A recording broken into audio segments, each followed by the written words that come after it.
श्री राम, जय जय राम। नाम जप का महत्व। कलयुग केवल नाम आधारा, सुमर सुमर नर उतर ही पारा। तुलसीदास रचित रामायण की इस चौपाई के अनुसार आज के युग में ऐसे क्या साधन उपलब्ध हैं जिनके द्वारा आसानी से आत्मज्ञान अर्थात मोक्ष पाया जा सकता है। इस कलयुग में भगवान का नाम ही आधार है। केवल नाम सुनने से, जपने से मानव भव सागर से पार उतर जाता है।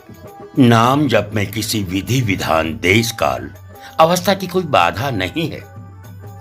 किसी प्रकार से, कैसी भी अवस्था में, किसी भी परिस्थिति में, कहीं भी, कैसे भी नाम जप किया जा सकता है।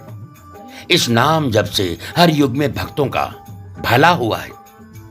शास्त्र कहते हैं कि कलयुग ने आने के लिए राजा परीक्षित से बहुत अनुनय विनय की। कहा कि घबराइए नहीं महाराज, हम किसी को तंग नहीं करेंगे, बस स्वर्ण में घर बसाएंगे, हमारे साथ 2-4 संगी साथी होंगे।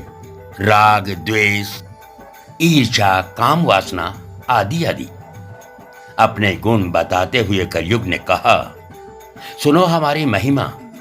हमारे राज में जो प्रभु का केवल नाम ले लेगा उसकी मुक्ति निश्चित है।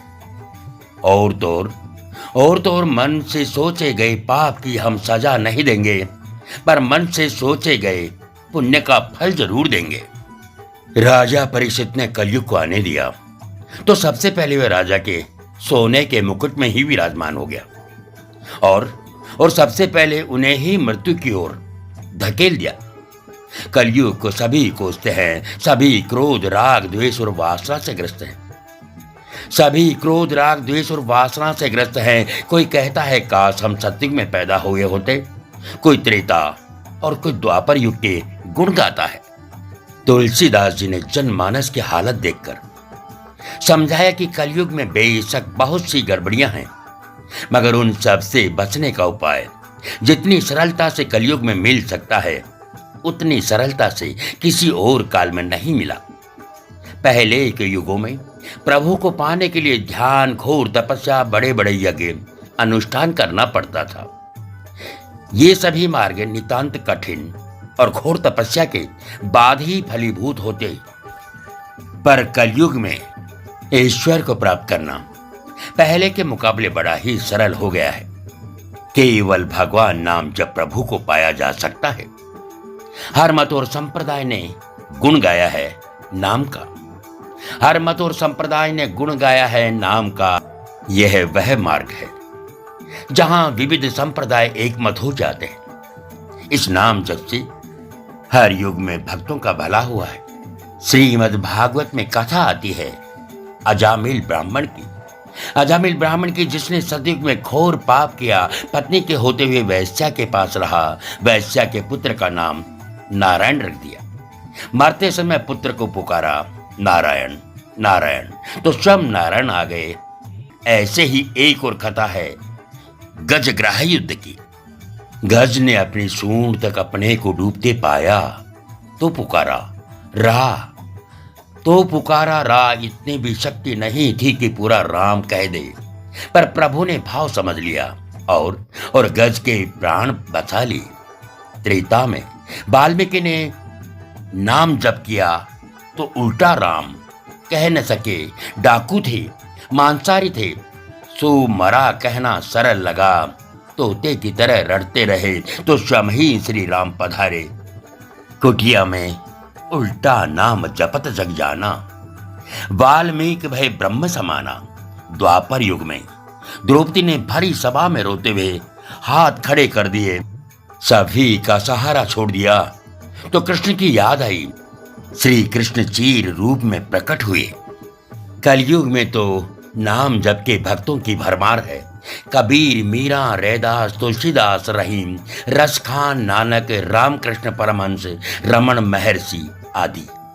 राजा परीक्षित के वेद्य धन्वंतरी तो कहते थे कि नाम जप औषधि है जिससे सभी रोग नष्ट हो जाते हैं।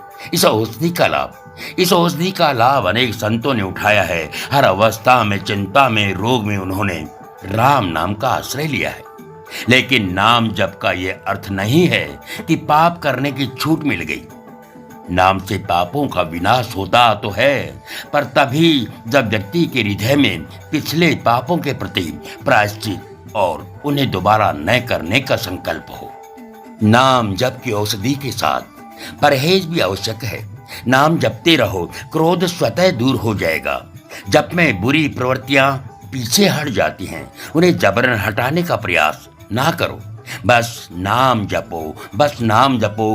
प्रेम से नाम जप माया रूपी संसार से उबरने का अमोघ मंत्र है, किंतु इसके लिए हृदय का योग भी होना अत्यंत आवश्यक है। ईश्वर को पुकारने के लिए जब दिल से आवाज उठती है, ईश्वर को पुकारने के लिए जब दिल से आवाज उठती है, तभी उस तक पहुंच पाती है। अतः आइए हम सब पूर्ण भाव से ईश्वर के पवित्र नामों का जप करें। हरे कृष्ण कृष्ण कृष्ण हरे हरे, हरे राम राम राम हरे हरे। भक्तों, सनातन प्रेमियों, तो आपने सुना नाम जप का महत्व।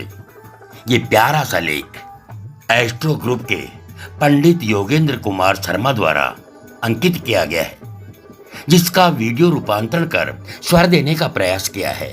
हम हैं पूर्णमल पारिक, जवान भाई।